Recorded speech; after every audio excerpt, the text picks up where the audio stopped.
खबर बहुत बड़ी है दोस्तों। ऐसा लगता है कि अमेरिकी राष्ट्रपति डोनाल्ड ट्रंप अपना मानसिक संतुलन पूरी तरह से खो गए हैं।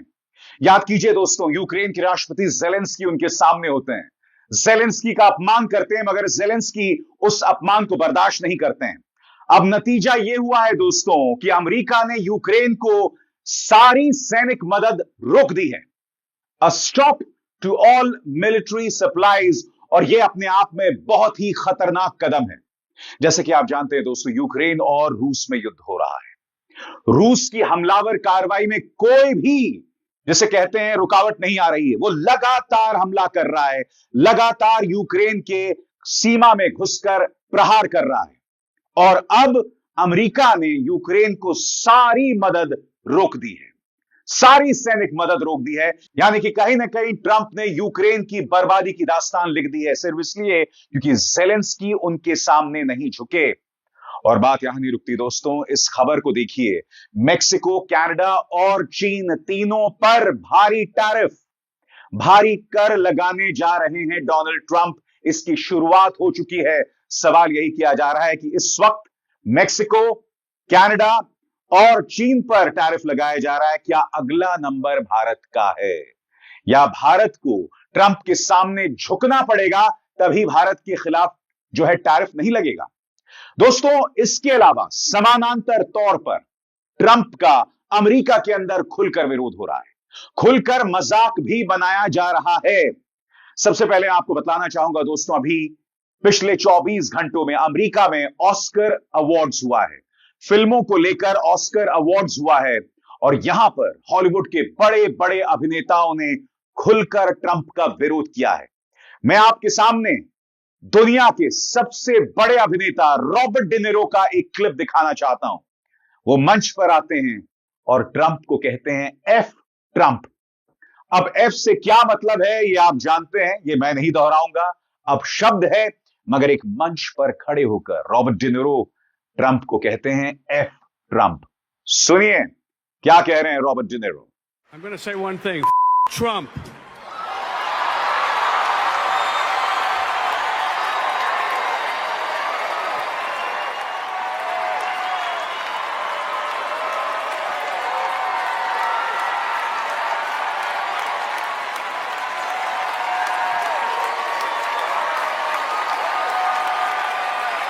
It's no longer down with Trump, it's Trump. और बात वहां नहीं रुकती दोस्तों। आपको याद है एक फिल्म जिसका नाम है अवतार, हिंदी में अवतार, वो भारत में रिलीज हुई थी और उसने शानदार बिजनेस किया था, और उसमें जोई साल्डाना का किरदार था। जोई साल्डाना को भी ऑस्कर्स मिले, और जब उन्हें ऑस्कर मिला तो वहां उस मंच से खड़े होकर उन्होंने ट्रंप को संदेश दिया। उन्होंने कहा कि मैं अप्रवासी हूं, यानी कि दूसरे देश से आई हूं, और मेरे देश से मुझे यह पहला ऑस्कर मिल रहा है, और यह आखिरी ऑस्कर नहीं है। और यह संदेश है उन लोगों को जो अप्रवासियों को गाली देते हैं, जो दूसरे देश से आने वाले लोगों को गाली देते हैं। और कहीं ना कहीं जोई डोनाल्ड ट्रंप को संदेश दे रही थी। सुनिए जोई ने किस तरह का मुंह तोड़ संदेश दिया डोनाल्ड ट्रंप को। Mommy, mommy. To my mom, my dad, and my sisters, Marielle and Cecily. Everything brave, outrageous, and good that I've ever done in my life is because of you. Thank you so much. And to my husband, with that beautiful hair. The biggest honor in my life is being your partner. You hung the moon and our beautiful, perfect sons, Sai, Bowie, and Zen. They fill our skies. I am a proud child of immigrant parents with dreams and dignity and hardworking hands, and I am the first American of Dominican origin to accept an Academy Award, and I know I will not be the last. The fact that I'm getting an award for a role where I got to sing and speak in Spanish, my grandmother, if she were here, she would be so delighted. This is for my grandmother, Argentina Cese. Thank you so much. Muchas gracias. तो एक तरफ Robert De Niro Trump को कह रहे हैं Trump, दूसरी तरफ जोई साल्डाना कहीं ना कहीं ट्रंप को एक संदेश दे रही हैं। और समानांतर तौर पर यहां भारत के अंदर लोग उनके लिए यज्ञ करते हैं, भारत के अंदर लोग ट्रंप के लिए वोट मांगते हैं। जब ट्रंप भारत की तौहीन और अपमान करता है तो मुंह पर खामोशी छाई रहती है। गोदी मीडिया आज की तारीख में पूरी तरह से एक अत्याचारी, एक तानाशाह पुतिन के साथ खड़ा हुआ है। ज़ेलेंस्की जो मुकाबला कर रहे हैं, यूक्रेन जो मुकाबला कर रहे हैं, उन्हें पूरी तरह से सैनिक मदद रोक दी गई है। यह पूरी खबर क्या है दोस्तों, इस पर भी गौर करना बहुत जरूरी हो जाता है और इंतजार कीजिए। इस वक्त अमेरिका के अंदर उनका किस तरह से विरोध हो रहा है वो भी मैं आपको बतलाऊंगा।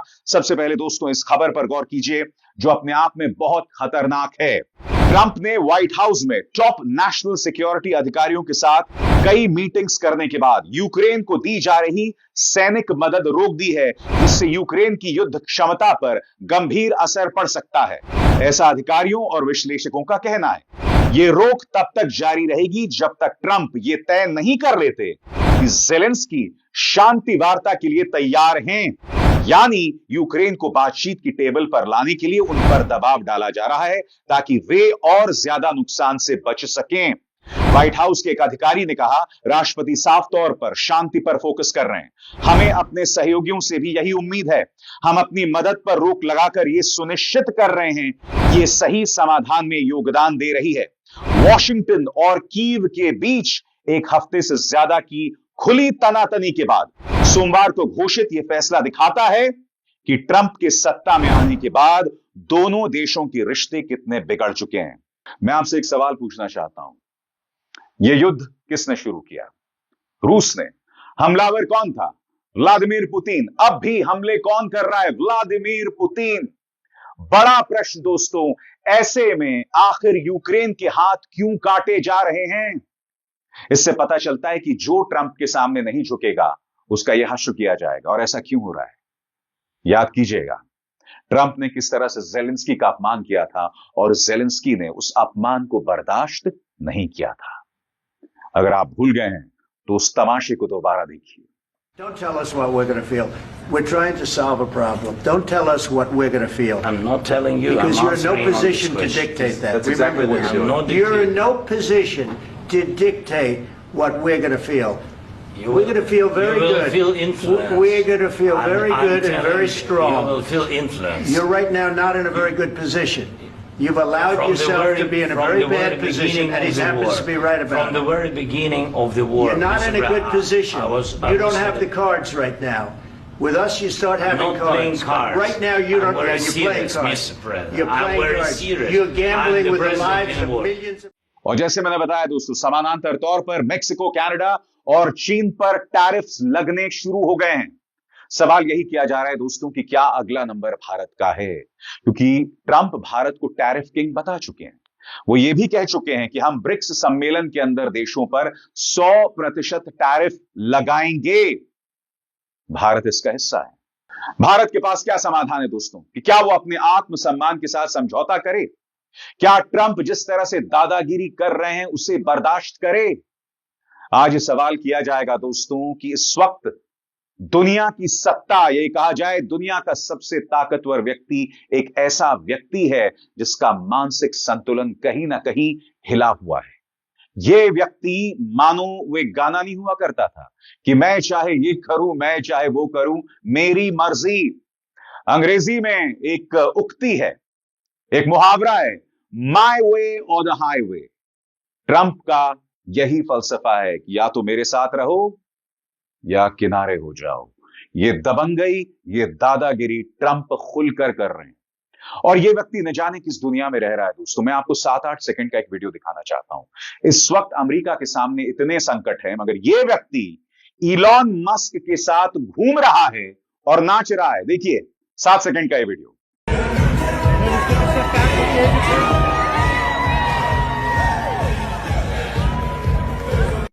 मैं आपको बतलाना चाहूंगा इस वक्त रिपब्लिकन्स यानी जिस पार्टी से ट्रंप आते हैं उसका हर तरफ विरोध हो रहा है अमेरिका के अंदर।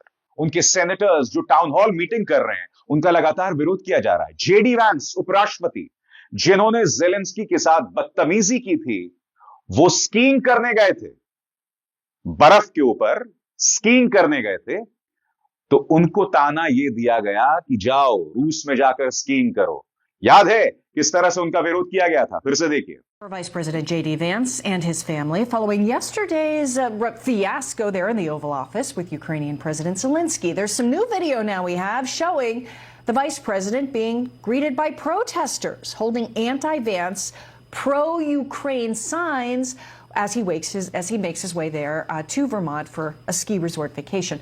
More protesters met the Vance family outside of the resort, and the family ultimately had to move to an undisclosed location.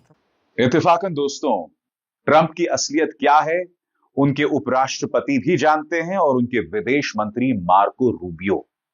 इन दो चेहरों पर गौर कीजिए दोस्तों, उपराष्ट्रपति जेडी वैंस और विदेश मंत्री मार्को रूबियो। ये दोनों ट्रंप के जबरदस्त विरोधी थे।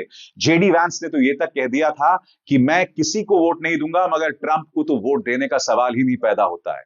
उन्होंने ट्रंप को देश के लिए यानी अमेरिका के लिए घातक बताया था और उनकी भविष्यवाणी अब सही साबित हो रही है, क्योंकि आने वाले दिनों में अमेरिका जो है वो दुनिया के लिए जग हंसाई का पात्र बन जाएगा सिर्फ इस शख्स डोनाल्ड ट्रंप की वजह से। मगर सुनिए, जेडी वैंस के कुछ पुराने बयानात हैं जो इस वक्त वायरल हो रहे हैं, जिसकी चर्चा की जा रही है, जिसमें उन्होंने डोनाल्ड ट्रंप की आलोचना की थी। खुद सुनिए। I never liked him. I don't know who I'm going to vote for. I'm definitely not going to vote for Trump. My current plan is to vote either third party or, as I joke to my wife, I might write in my dog. What Trump is just another opioid. I can't stomach Trump. I think that he's noxious and is leading the white working class to a very dark place. There is definitely an element of Donald Trump support that has its basis in racism or xenophobia. I agree with you on Trump. I don't think he actually cares about folks. I think that he's leading people in a very dark direction. And that's ultimately what worries me the most about Trump. Trump is a really bad candidate, and frankly, I think a really bad person. मगर आज ये समझ के परे है दोस्तों कि आखिर डोनाल्ड ट्रंप पुतिन के हाथ का मोहरा क्यों बनते जा रहे हैं। ये मत भूलिए, ज़ेलेंस्की के साथ अपने प्रेस कॉन्फ्रेंस में ट्रंप ने यह भी कहा था कि उनकी तरह यानी ट्रंप की तरह पुतिन भी पीड़ित हैं। आखिर क्या वजह है कि उन्हें पुतिन का इस कदर आशीर्वाद की जरूरत है। इस तरह के जो कार्टून्स हैं वो अमेरिका के अंदर वायरल हो रहे हैं कि डोनाल्ड ट्रंप जो है सामने बैठे हुए पुतिन के साथ, उनके शरीर पर एक भी कपड़ा नहीं है। पूरे स्क्रीन पर इस कार्टून को देखिए और यह मत सोचिए दोस्तों कि यह महज एक कार्टून है। चलिए, यह तो एक कार्टून है, मानता हूं। अब मैं आपको 1 मिनट की क्लिपिंग्स दिखाऊंगा और आप देखिएगा ट्रंप इस बात को लेकर कितना खुश हैं कि उन्हें पुतिन ने जीनियस बता दिया। यानी कि यह व्यक्ति पुतिन के सामने पूरी तरह से नतमस्तक है। पुतिन ने तारीफ क्या कर दी, इसने यही बात हजारों जगह जाके बता दी कि देखो पुतिन ने मेरी तारीफ की, देखो पुतिन ने मेरी तारीफ की, देखो पुतिन ने मुझे जीनियस बताया। विश्वास नहीं हो रहा ना? सुनिए। You know, Putin said Donald Trump is a genius. Putin called me a genius, by the way. Vladimir Putin said Donald Trump is a genius. He's going to do very well. Putin said Donald Trump's a genius. Then Putin said Donald Trump is a genius. He's going to be the next great leader of the United States. He said one nice thing about me. He said I'm a genius. When Putin goes out and tells everybody Donald Trump is a genius, and then I have people saying you should disavow. I said, I'm going to disavow that. I said, I'm not disavowing that he called me a genius. Are you crazy? Guy calls you a genius, you're not going to disavow. Do we agree? Only a stupid person would disavow, not a genius. No genius would disavow being called a genius. Why would I disavow? Guy calls you a genius. Is anybody going to disavow? We don't disavow. And my Republican opponents said, you have to repute that. I said, I'm not reputing it when somebody calls me a genius. Why would I repute it? दुनिया का world order बदल रहा है दोस्तों। Trump लगातार तानाशाहों का साथ दे रहे हैं। उनके दोस्त कौन कौन हैं? उनके दोस्त हैं पुतिन, उनके दोस्त हैं नॉर्थ कोरिया के शासक। इस तरह के लोगों से वो इंस्पायर्ड दिखाई दे रहे हैं। उन्होंने वर्ल्ड ऑर्डर बदल दिया है, मगर इस वर्ल्ड ऑर्डर के बदलने का नुकसान क्या हो रहा है दोस्तों, मैं आपको बतलाना चाहता हूं। दुनिया धीरे धीरे खतरे की तरफ बढ़ रही है। इसका नुकसान भारत को भी है। दुनिया वर्ल्ड वॉर की तरफ बढ़ सकती है, खासतौर से ट्रंप की मध्य पूर्व और ईरान को लेकर जो नीतियां हैं। ईरान को आए दिन जिस तरह से वो धमकाते हैं कि उन्हें दुनिया के मानचित्र से हटा देंगे। इसके अलावा फलस्तीन के अंदर गाजा के बारे में उनकी जो संवेदनहीन राय है कि हम फलस्तीन से तमाम लोगों को हटा देंगे और फिर वहां पर पुनर्निर्माण कराएंगे इस्राएल की मदद से। इन तमाम मुद्दों में जिनमें इंसानियत की जरूरत है, ट्रंप पूरी तरह से संवेदनहीनता खो चुके हैं, या ये कहा जाए उनमें सेंसिटिविटी, संवेदनहीनता बिल्कुल भी नहीं है, संवेदनशीलता बिल्कुल भी नहीं है, जो अपने आप में बहुत शॉकिंग है। बहरहाल दोस्तों, बड़ी खबर ये बड़ी खबर ये कि ज़ेलेंस्की को, या ये कहा जाए यूक्रेन को, सैनिक मदद रोक दी गई है। यह अपने आप में बहुत खतरनाक खबर है, क्योंकि अगर पुतिन को नहीं रोका गया तो वो पूरे यूक्रेन को नेस्तनाबूद कर सकते हैं। ट्रंप तो ये कह रहे हैं कि भाई हम चाहते हैं कि वो शांति वार्ता के लिए आ जाएं, मगर बड़ा सवाल, जो सवाल ज़ेलेंस्की ने भी उठाया कि क्या पुतिन पर विश्वास किया जा सकता है, क्योंकि ये ना भूलें दोस्तों, पुतिन ने कई बार युद्ध विराम का उल्लंघन किया। ये ना भूलें 2014 से पुतिन लगातार यूक्रेन पर हमलावर हैं। उन्होंने क्राइमिया पर कब्जा कर लिया है। यानी कि पुतिन पर किसी भी कीमत पर विश्वास नहीं किया जा सकता। पुतिन वो शख्स हैं जो पूर्व सोवियत संघ को हासिल करना चाहते हैं। यानी कि आज की तारीख में पूर्व सोवियत संघ से जो तमाम देश छिटक गए थे, पुतिन बल के प्रयोग के जरिए उन सब पर दोबारा कब्जा करना चाहते हैं। और आप जानते हैं ये तमाम देश अब स्वतंत्र देश हैं। उन्हें दोबारा पूर्व सोवियत संघ के दायरे में लाना असंभव है, और बगैर हिंसा के यह संभव नहीं है। और ऐसा लग रहा है कि इसमें ट्रंप उनका पूरा साथ दे रहे हैं। अभिसार शर्मा को दीजिए इजाजत। नमस्कार। स्वतंत्र और आजाद पत्रकारिता का समर्थन कीजिए, सच में मेरा साथी बनिए। बहुत आसान है दोस्तों, इस ज्वाइन बटन को दबाइए और आपके सामने आएंगे ये 3 विकल्प। इनमें से एक चुनिए और सच के इस सफर में मेरा साथी बनिए।